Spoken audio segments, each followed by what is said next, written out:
Music has changed a lot, and so has the way we stream it. The manner in which we play music has developed dramatically in the course of recent years.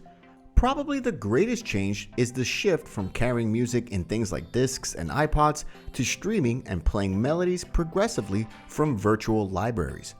Furthermore, probably the greatest question every music lover asks to this date is iTunes or Spotify?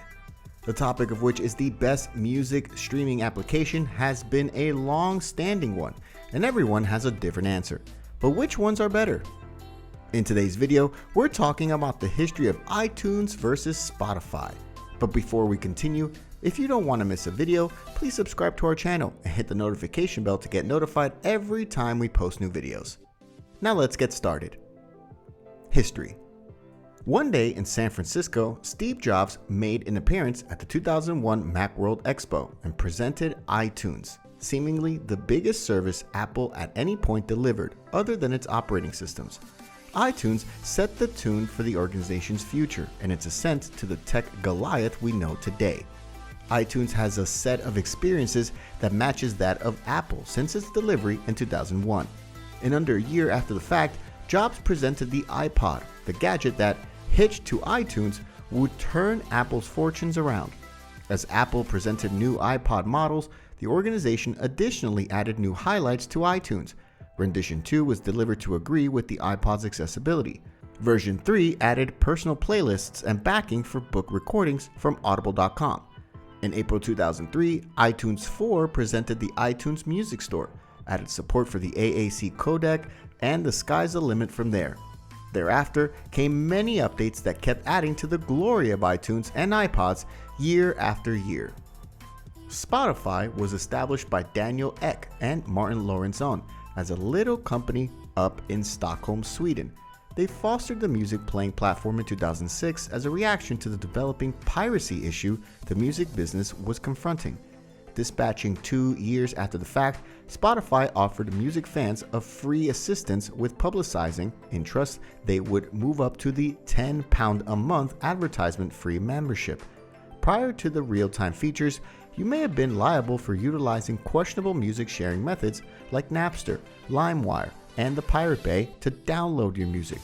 This led to the music business losing millions every year since people were not paying for the tunes.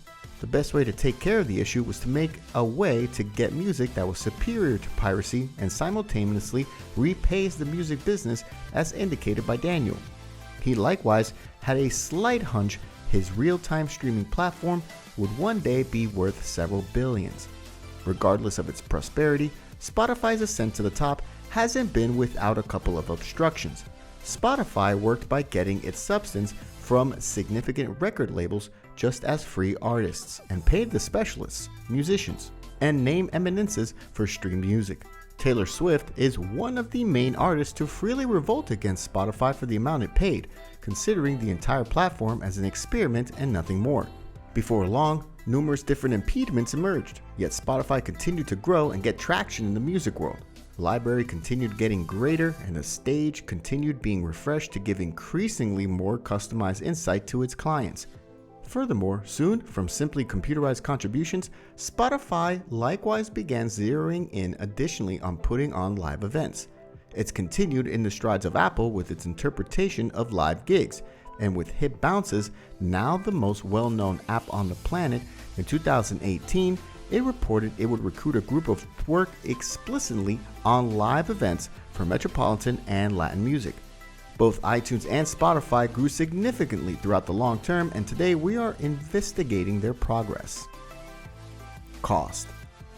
The prices for each Spotify and iTunes is practically the same, with one major contrast. The previous offers a free level 2.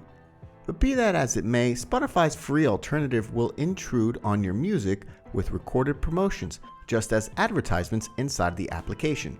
While paying for the premium level will dispose of both, Spotify likewise offers a premium duo bundle focused on two-people families. It incorporates the duo mix playlist, a naturally delivered set of tunes dependent on the client's listening propensities. Note that joining the Apple Music yearly arrangements is of a little known interaction. You first need to join to a month-to-month plan, then at that point change to yearly charging in the application or through your Apple Gadgets record settings. You can discover full directions for this on the Apple support site. Music library. Apple Music and Spotify both have enormous libraries. However, Apple asserts the benefit with more than 75 million melodies to Spotify's more than 70 million.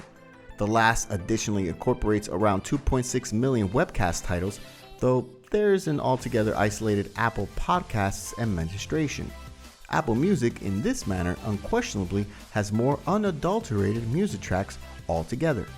Notwithstanding, Apple Music has additionally moved away from its underlying spotlight on restrictive collection dispatches, with then Apple chief Jimmy Iovine conceding in 2017 that the labels don't appear to like it.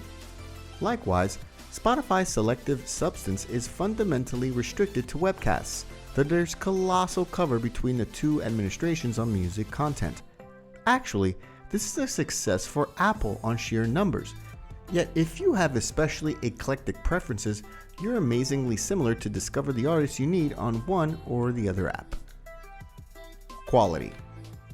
Apple has not officially declared the bit rates its iTunes stream at.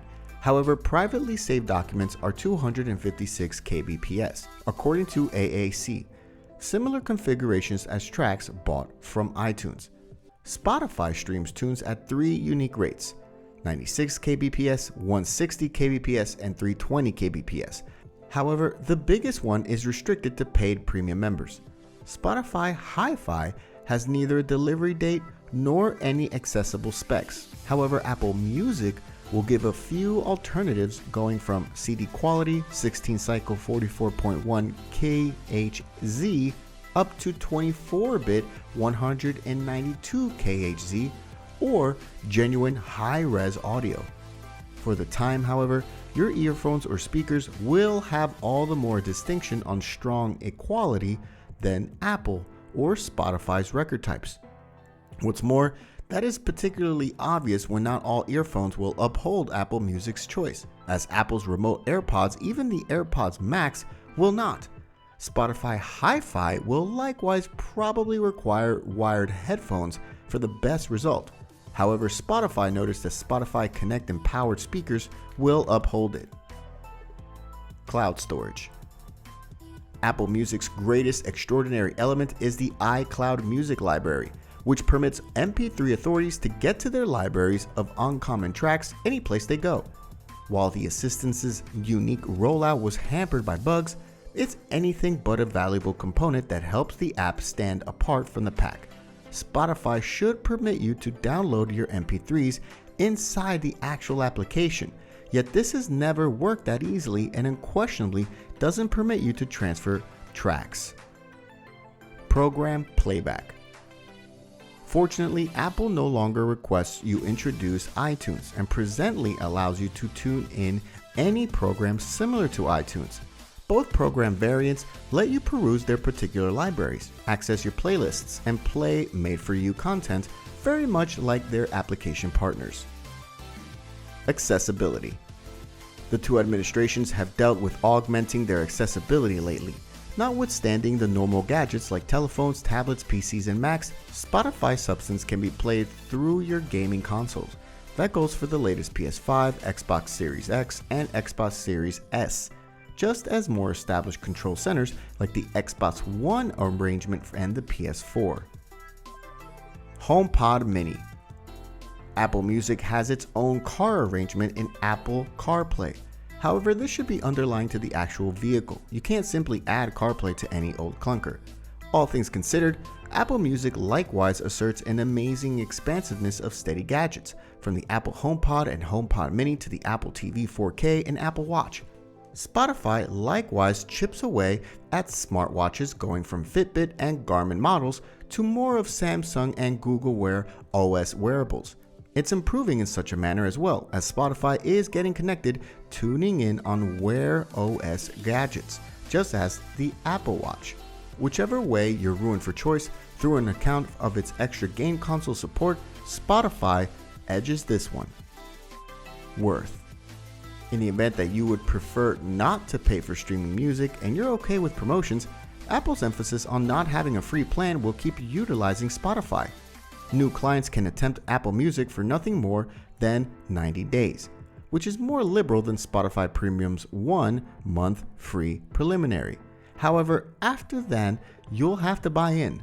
For the individuals who will pay, the field is presently more adjusted. Apple Music and Spotify Premium are both $9.99 every month for singular records, and keeping in mind that Spotify's family plan is more costly, it's anything but a solitary $1 each month. The two administrations likewise offer a 99-cent month-to-month membership for understudies. At the end, both the apps grew much throughout the long term. There's no rivalry, it simply implies that you have two similarly great options. Yet, on the off chance that there's truly just room in your life for the most awesome music application, indeed, pick the ones that turn out best for you. This brings us to the end of the video. What did you think? You decide which one of these iconic apps do you like more, and let us know in the comments below. Let us know if you found this video useful in the comment section as well, and don't forget to like this video before leaving. Thanks for watching.